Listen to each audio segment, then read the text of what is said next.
This one is in the Cruiserweight division, and it features James Lights Out Toney. He's a bigger version of his old self, too. Much bigger, against Terry Porter. Porter, as we look at the tail of the tape, a year older than Toney, despite the fact that he's had 44 fewer wins than Toney. Toney's a guy who made his mark as a middleweight and as a junior, as a super middleweight. That's where he was very effective. Now he says he's up over 200 pounds, but he feels he's more ready today than he ever has been.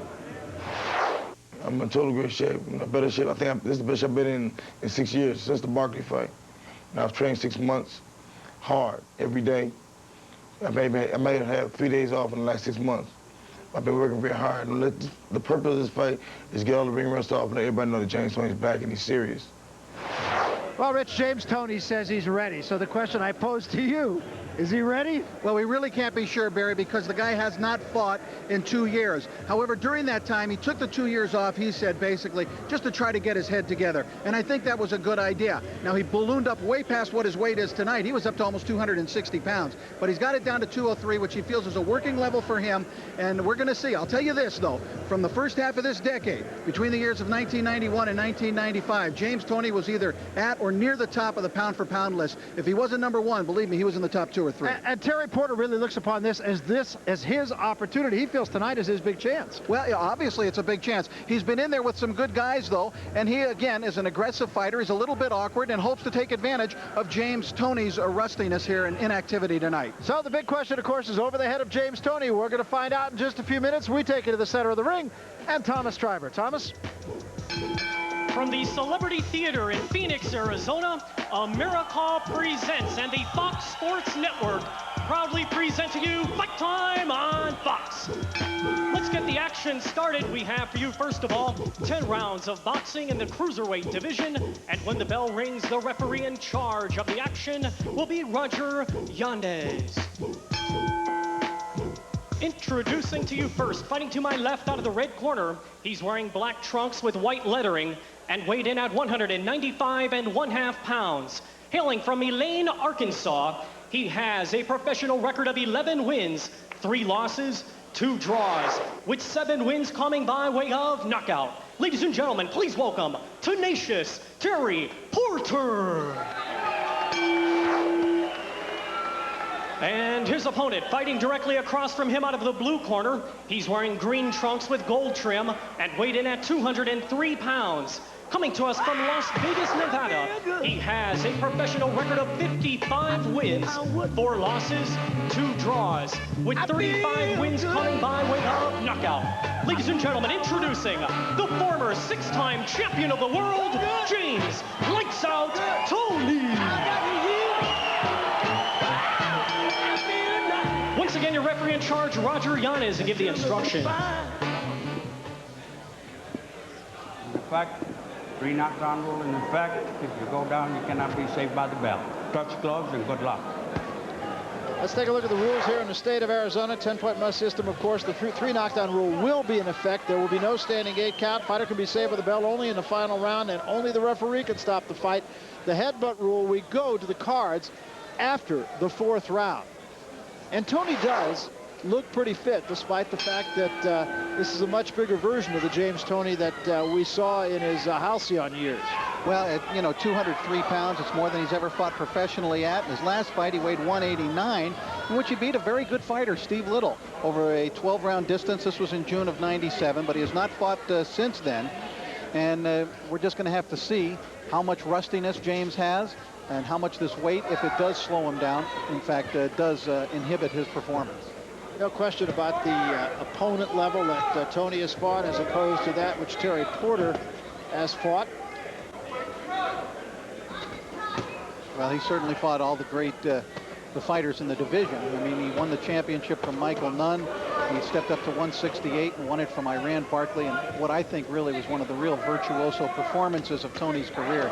He was absolutely brilliant in that fight with Barkley. He hardly got hit. He showed all of his great defensive abilities that night. But he's a guy that's really multifaceted in the ring. He can be a good offensive fighter, good defensive fighter, so much talent there. And then there are times he can just flat disappear. Well, speaking of disappearing, Terry Porter may disappear fairly quickly, too. 6, 7, 8. How you doing? give me your gloves, okay? Protect It was a yourself. quick, short right hand.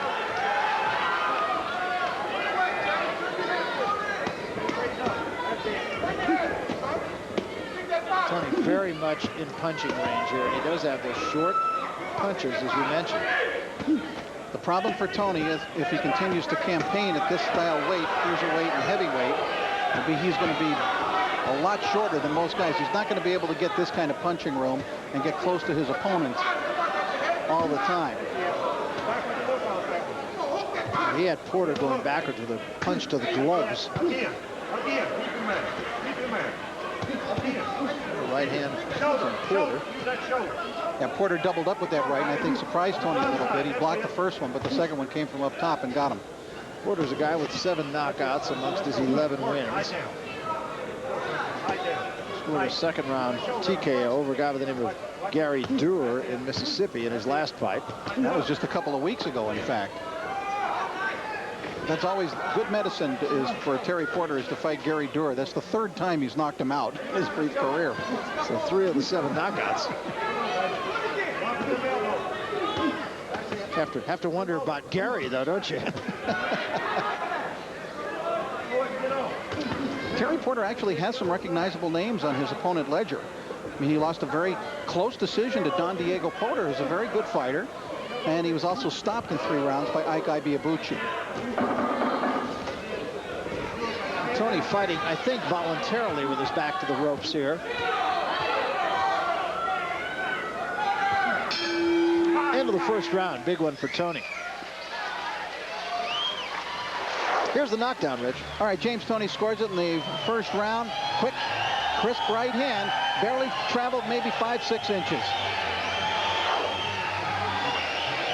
Fight Time on Fox is being brought to you tonight by Gerard Jones, is the other half of tonight's dance. In his mind, the easy Wolf way Graham to need worry save. about him. And by Honda Motorcycles, cruise in and get great financing on Honda Customs.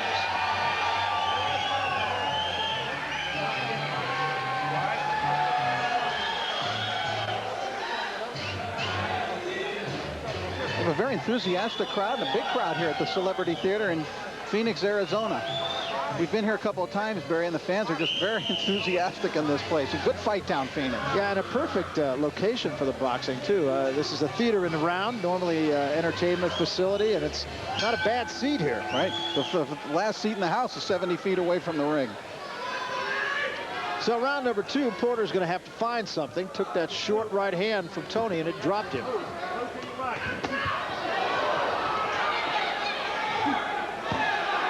Porter opens up here in the second round.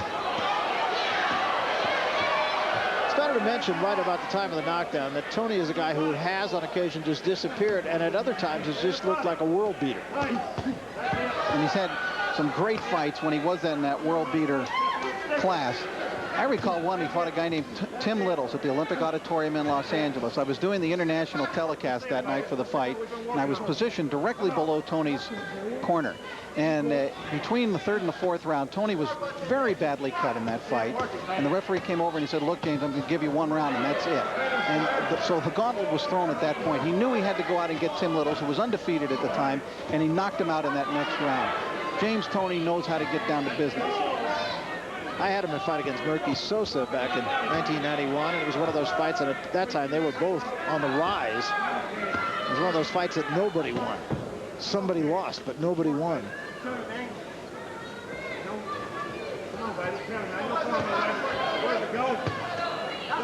Toney's always had a lot of heart. The only question about him, of course, has always been discipline in terms of making weight, getting down to weight.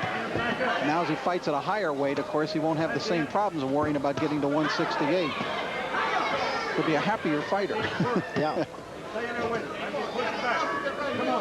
He does seem relatively fit, despite carrying 203 pounds. James has always been a punishing hitter with both hands. Often overlooked, though, is his defensive ability. He's one of the finest practitioners of being able to take a punch on his shoulder, on his left shoulder, and then come right back and throw a punch out of that and score with the right hand. Blocks a lot of punches with that left shoulder. Step around. That's what we're working on. Step around. The man able to do much damage. There was a short left hand from Toney a little while ago, and Porter's gotten hit with a couple of punches, but no damage in this second round. That's a left hand by Porter, and Toney comes right back with a pretty good uppercut. Being on the ropes here, though, is allowing Toney to rest a little bit early in the fight.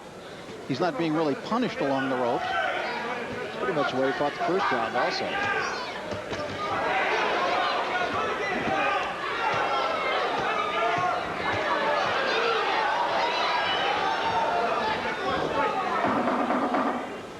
So we come to the end of round number 2. Porter gets there with a left hand. Not a bad comeback round for Terry Porter. We're coming back. Back home wants to talk. We welcome you back. We come to round number 3. James Toney in the green trunks and Terry Porter in the black. And Porter might have decided that he's able to hang in there with Toney in that last round. Did a pretty good job. He landed a pretty good combination right before the end of the round. Come around. Showed some speed of hand when he did land it. And they're basically been nose to nose.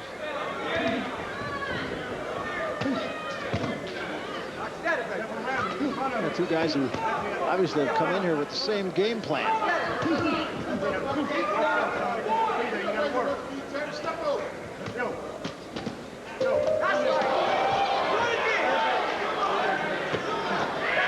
James Toney being trained these days by a guy who was a pretty tough customer himself in his day. Freddie Roach down the corner of your screen there. Yeah, he was a contender himself, a good fighter, exciting fighter. And he's proven to be a very good trainer, too. Takes an intelligent approach to it. Working with Toney here. He also handles, by the way, Lucia Riker, the very finest female fighter in the world. Maybe handles is the wrong word there. He's the trainer of. I got it.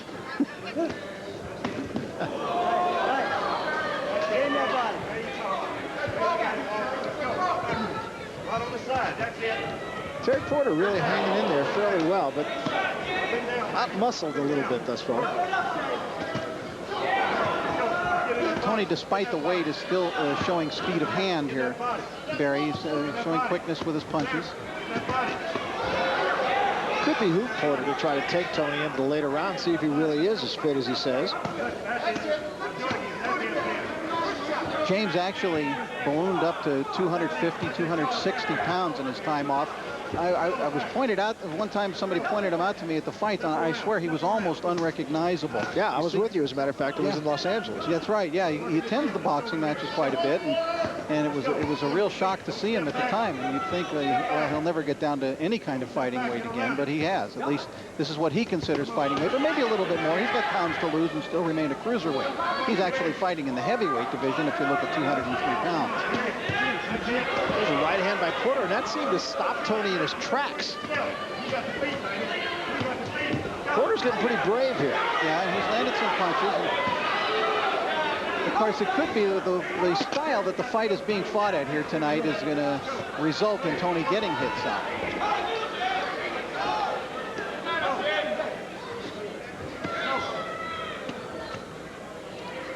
Only other time he's fought over 200 pounds. He fought a guy named Richard Mason back in 1996. He won a 10-round decision, but he was very sluggish in that fight. So we come to the end of the third round. Again, not a bad round for Terry Porter. We're coming back. What you drive, We welcome you back. We start the fourth round. Terry Porter in the black, James Toney in the green. But Porter starting to work himself back into this fight a little bit. Yeah, in close, he tries to flurry with Toney. You would think he looks as though he's a lot more long-armed than Toney, that he'd be better off from the outside, but he's elected to keep it an inside fight. Terry Porter didn't start boxing until he was 25 years old. He's 31 now, but he didn't even step in the ring until he was 25. And he was out of the military at that point, looking for something to do, and so he became a boxer, although he did do